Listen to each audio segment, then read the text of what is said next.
Hello friends, आप सभी का मेरे YouTube channel my digital library पे स्वागत है। मैं अर्चना यादव आप सभी का स्वागत करती हूँ। दोस्तों, आज के वीडियो में हम कुछ इम्पोर्टेंट क्वेश्चन डिस्कस करेंगे। दोस्तों, हमने सेकंड चैप्टर के जितने भी टॉपिक कवर कर चुके हैं उससे रिलेटेड ही ये क्वेश्चन है। दोस्तों, मैं चाहती हूँ कि आप लोग ना केवल बीटीसी के पेपर में ही अच्छा प्रदर्शन करें बल्कि यूपी टेट एंड सीटेट में भी अच्छा प्रदर्शन करें, और इसलिए मैं इस टाइप के क्वेश्चन आप लोगों को प्रोवाइड कर रही हूँ और इसी प्रकार से आगे आने वाले टॉपिक पर भी क्वेश्चन प्रोवाइड करती रहूँगी। तो चलिए दोस्तों, देखते हैं कि फर्स्ट क्वेश्चन क्या है। दोस्तों, फर्स्ट क्वेश्चन है, शैक्षिक दृष्टि से बाल विकास की अवस्थाएं कितनी हैं? क्या है क्वेश्चन कि शैक्षिक दृष्टि से बाल विकास की अवस्थाएं कितनी है? क्या पूछ रहे हैं इसमें? बाल विकास की अवस्थाएं। तो दोस्तों, बाल विकास की अवस्थाएं 3 होती है। हम सेकंड चैप्टर के फर्स्ट लेक्चर में ही पढ़े थे कि बाल विकास की कितनी अवस्थाएं होती है? 3 होती है, किशोरावस्था, बाल्यावस्था और शैशवावस्था। ओके, नाउ नेक्स्ट क्वेश्चन है, बाल्यावस्था कब से कब तक होती है? तो दोस्तों, बाल्यावस्था कब से कब तक होती है? तो बाल्यावस्था 5 से 12 वर्ष तक होती है। कब तक होती है दोस्तों? 5 वर्ष से लेके 12 वर्ष तक। आगे देखते हैं थर्ड क्वेश्चन, शैशवावस्था कब से कब तक होती है? दोस्तों, शैशवावस्था कब से कब तक होती है? तो जन्म से लेके 5 वर्ष तक शैशवावस्था पाई जाती है। ये हम फर्स्ट लेक्चर में ही डिस्कस किए थे, सेकंड चैप्टर के फर्स्ट लेक्चर में। ओके, नाउ फोर्थ क्वेश्चन, दूध के दांतों की संख्या कितनी होती है? क्या है क्वेश्चन दोस्तों कि दूध के जो दांत होते हैं उनकी संख्या कितनी होती है? तो दूध के दांतों की संख्या 20 होती है। कितनी होती है दोस्तों? 20 होती है। फिफ्थ क्वेश्चन देखेंगे, शिशु के मस्तिष्क का वजन कितना होता है? क्वेश्चन क्या पूछ रहे हैं कि जो शिशु का मस्तिष्क होता है उसका वजन कितना होता है? तो दोस्तों, शिशु के मस्तिष्क का वजन होता है 350 ग्राम। कितना होता है दोस्तों? 350 ग्राम। 6th क्वेश्चन है, मनुष्य के मस्तिष्क का वजन कितना होता है? अब देखिए, 5th क्वेश्चन में क्या पूछा है? शिशु के मस्तिष्क का वजन। अब 6th क्वेश्चन में पूछ रहा है कि मनुष्य के मस्तिष्क का वजन। तो मनुष्य के मस्तिष्क का वजन होता है दोस्तों 1400 ग्राम। कितना होता है दोस्तों? 1400 ग्राम। नाउ नेक्स्ट क्वेश्चन देखते हैं हम, शैशवावस्था में मांसपेशियों का भार शरीर के भार का कितना % होता है? दोस्तों, ये मैं आप लोगों को शारीरिक विकास पढ़ाई थी उसमें बताई थी कि शैशवावस्था में मांसपेशियों का भार शरीर के भार का कितना % होता है। ठीक है, क्या बोल रहा है? शैशवावस्था में मांसपेशियों का भार शरीर के भार का कितना % होता है? तो दोस्तों 23% होता है। ध्यान देना, शैशवावस्था में कितना % होता है? 23% होता है।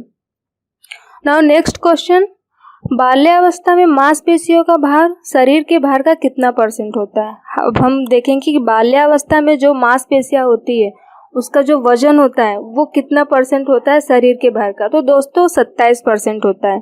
कितना % होता है दोस्तों? 27%। नाउ नेक्स्ट क्वेश्चन देखते हैं, किशोरावस्था में मांसपेशियों का भार शरीर के भार का कितना % होता है? अब हम किशोरावस्था पे आ गए कि किशोरावस्था में मांसपेशियों का भार शरीर के भार का कितना % होता है? तो दोस्तों 33% होता है। कितना % होता है? 33%। देखिए कि शैशवावस्था में 23% होता है, बाल्यावस्था में 27% होता है और किशोरावस्था में 33% होता है। ये मैं मानसिक विकास पढ़ाई थी, वहाँ पे मैं डिस्कस की थी ये बातें। नाउ नेक्स्ट क्वेश्चन, किशोरावस्था को तूफानी अवस्था किसने कहा है? किशोरावस्था है, उस अवस्था को तूफान की अवस्था किसने कहा है? तो मनोवैज्ञानिक स्टैनले हॉल ने कहा है। किसने कहा है दोस्तों? मनोवैज्ञानिक स्टैनले हॉल ने कहा है किशोरावस्था को तूफान की अवस्था। नाउ नेक्स्ट क्वेश्चन हम देखते हैं कि किशोरावस्था शैशवावस्था की पुनरावृत्ति है। किसका कथन है? मतलब क्वेश्चन का कहने का मतलब है कि जो किशोरावस्था है वो शैशवावस्था की पुनरावृत्ति है। मतलब जिस प्रकार से बालक शैशवावस्था में रहता है उसी प्रकार से किशोरावस्था में भी रहता है। ये किसका कथन है? तो दोस्तों ये कथन मनोवैज्ञानिक रॉस का है। किसका है? मनोवैज्ञानिक रॉस का। नाउ नेक्स्ट क्वेश्चन देखते हैं। मनुष्य को जो कुछ बनना होता है वह 4-5 वर्षों में बन जाता है, किसने कहा था? क्वेश्चन क्या बोल रहा है कि मनुष्य को जो कुछ भी बनना होता है वह 4-5 वर्षों में बन जाता है। ये कथन किसका है? तो ये मनोवैज्ञानिक फ्रायड ने कहा था कि मनुष्य को जो कुछ भी बनना होता है वो शुरू के 4-5 वर्षों में ही बन जाता है। अब हम आगे देखेंगे।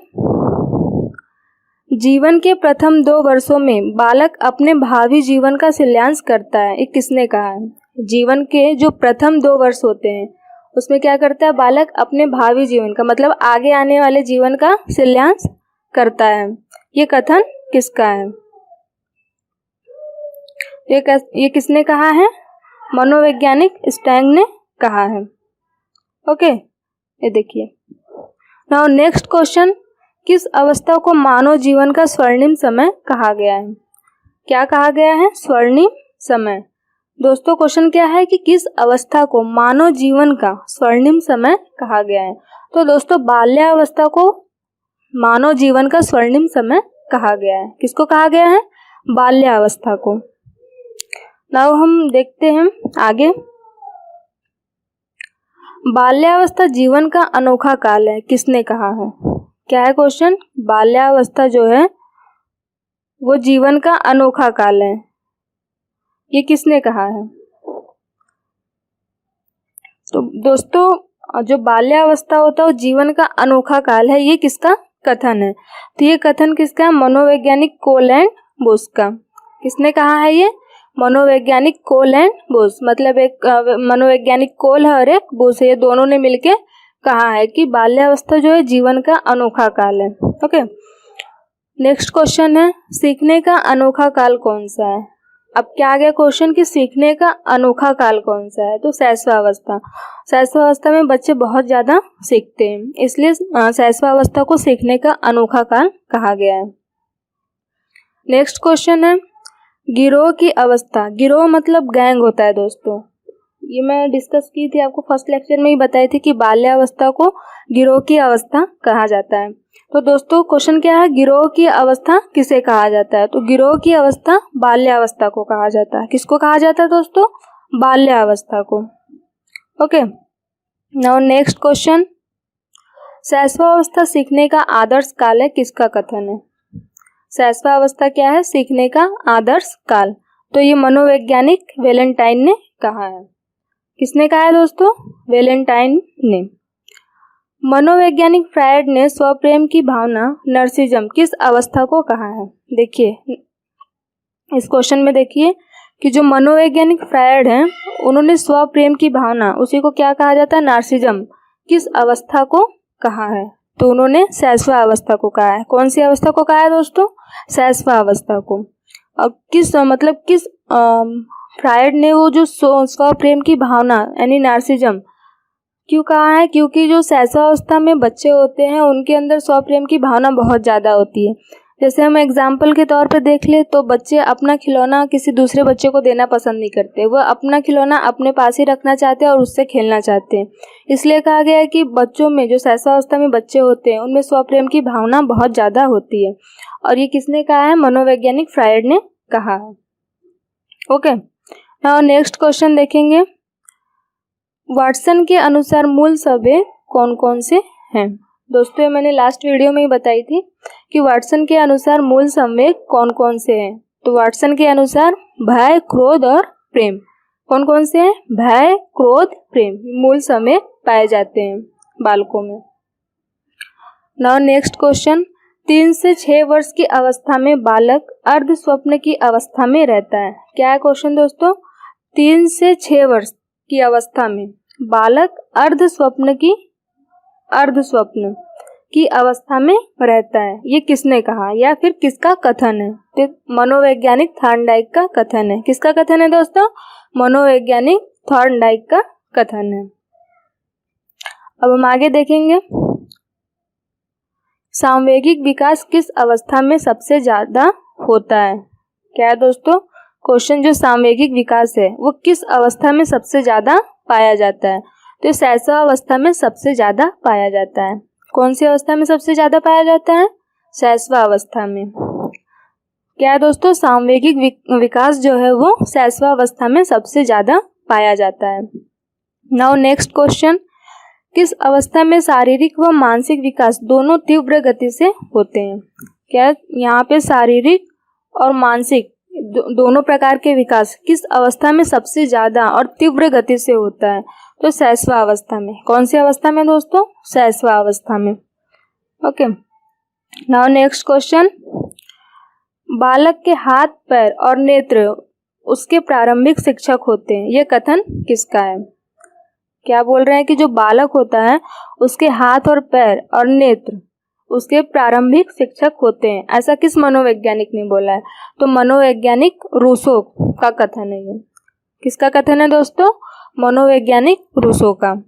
नाउ नेक्स्ट क्वेश्चन, बालक का मस्तिष्क, क्या बोल रहे हैं? बालक का मस्तिष्क कोरा कागज होता है, ये किसका कथन है? बालक का जो मस्तिष्क होता है वो कोरा कागज होता है, ये किसने कहा है? दोस्तों ये मनोवैज्ञानिक जॉन लॉक ने कहा है। ओके, जब बच्चा पैदा होता है तो उसके मस्तिष्क में कुछ भी नहीं पाया जाता है, ऐसा बोलते हैं ना, कोरा कागज होता है, जो उस पर लिख दो बच्चा वैसे ही निकलेगा। तो उसी प्रकार से इससे रिलेटेड इनका कथन है कि जो बालक का मस्तिष्क है वो कोरा कागज होता है, जॉन लॉक ने कहा है। आशा करती हूँ दोस्तों आप लोगों को सभी क्वेश्चन समझ में आ गए होंगे, और ये क्वेश्चन बहुत अच्छे से आप लोग पढ़ लीजिए और नोट बना लीजिए, क्योंकि बहुत ही इंपॉर्टेंट क्वेश्चन है ये UP TET and C TET के लिए, और बीटीसी के पेपर के लिए भी इसमें से बहुत से क्वेश्चन आ सकते हैं। ओके, फिर आगे इसी प्रकार से मैं आप लोगों को वीडियो लेक्चर प्रोवाइड करती रहूँगी और क्वेश्चन भी प्रोवाइड करती रहूँगी टॉपिक से रिलेटेड। तो आशा करती हूँ आप लोग समझ गए होंगे, और अगर आप लोगों को ये वीडियो पसंद आया हो तो चैनल को सब्सक्राइब कीजिए और वीडियो को लाइक भी कीजिए। धन्यवाद।